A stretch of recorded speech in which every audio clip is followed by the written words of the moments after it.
দিনের আলোয় কংস নদী শান্ত, কিন্তু রাত নামলেই বদলে যায় চিত্র। কাগজে কলমে বন্ধ বালুমহাল, বাস্তবে নদীর বুকে চলে বালু লুটের মহা উৎসব। আর অভিযোগ, এই লুটের নৈপথ্যে খোদ প্রশাসনেরই কিছু কর্মকর্তা। নেত্রকোনার সদর উপজেলার কংস নদী থেকে নৌকায় করে তোলা হচ্ছে বালু। সেই বালুই এবার পাইপের মাধ্যমে মজুত করা হচ্ছে কালিয়াড়া গাবড়াগাতি ইউনিয়নের ধামরিখালা বাজার এলাকায়। জানা গেছে, দুর্গাপুর ও কলমাকান্দা উপজেলার 6টি বালুমহাল প্রায় 2 বছর ধরে আদালতে নিষেধাজ্ঞায় বন্ধ, কিন্তু বাস্তবে নিষেধাজ্ঞা যেন কেবল কাগজেই। রাতের অন্ধকারে আইনকে বৃদ্ধাঙ্গুলি দেখিয়ে চলছে অবৈধ বালু উত্তোলন।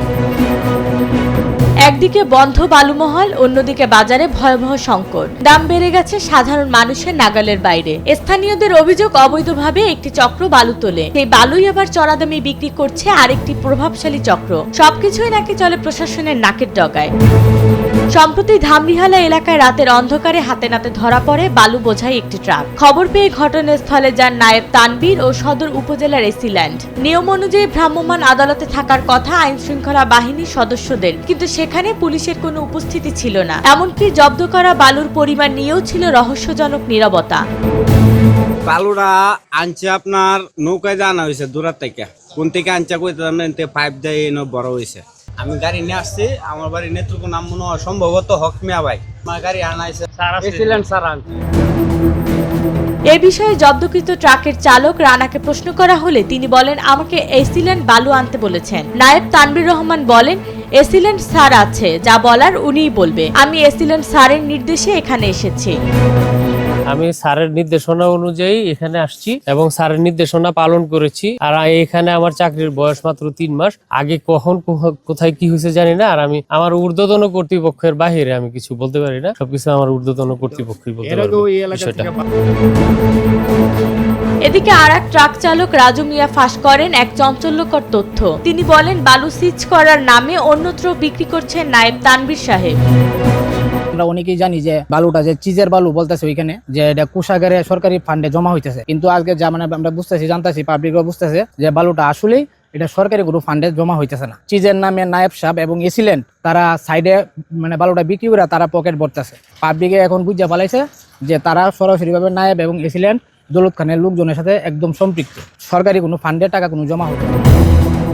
আকাশবী নামে স্থানীয় এক ব্যক্তি জানান, অবৈধভাবে বালু উত্তোলন করে বিক্রি করার পর সেই টাকা নায়েব, এসিল্যান্ড ও দৌলত খা ভাগ করে নিচ্ছে।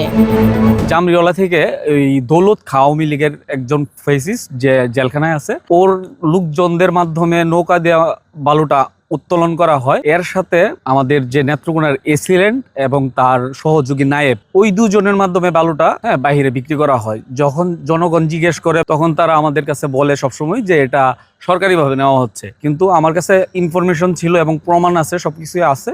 তো ওই লক্ষ্যে আজকে হাতে নাতে ধরা পড়ে গাড়িটা। তবে অভিযোগ অস্বীকার করেছেন উপজেলা ভূমি অফিসের সহকারী কমিশনার শামসুজ্জামান আসিফ।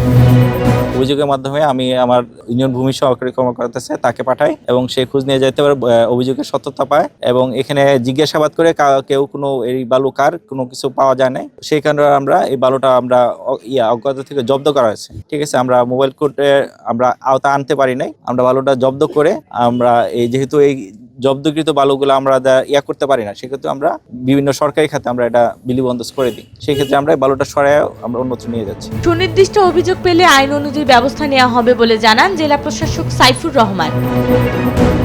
আমাদের আসলে নেত্রকোনা এই মুহূর্তে কোনো বালুমহল ওপেন নাই, সুতরাং আমি আসলে এই নিয়ে আমি আসছিও নতুন এবং বালুমহল নিয়ে এরকম কমপ্লেন পাইনি, এই প্রথম আপনাদের কাছ থেকে পেলাম। যদি কোনো সুনির্দিষ্ট অভিযোগ থাকে আমাকে জানান এবং আমরা সরকারি প্রচলিত আইনে অ্যাকর্ডিংলি আমরা স্ট্রিক্ট অ্যাকশন নেব এবং কঠিন ব্যবস্থা নেওয়া হবে। এখানে ছাড় দেওয়ার কোনো সুযোগ নেই। প্রশাসনের নাকের ডগায় কংসনদকে ক্ষতবিক্ষত করছে এই বালু খেকোরা। প্রশ্ন ওঠে, জব্দকৃত বালু বিক্রির টাকা কি সত্যিই সরকারি কোষাগারে জমা হচ্ছে, নাকি ঢুকছে কোনো ব্যক্তিগত পকেটে? রক্ষকে যখন ভক্ষক, তখন কংস নদীকে রক্ষা করবে কে?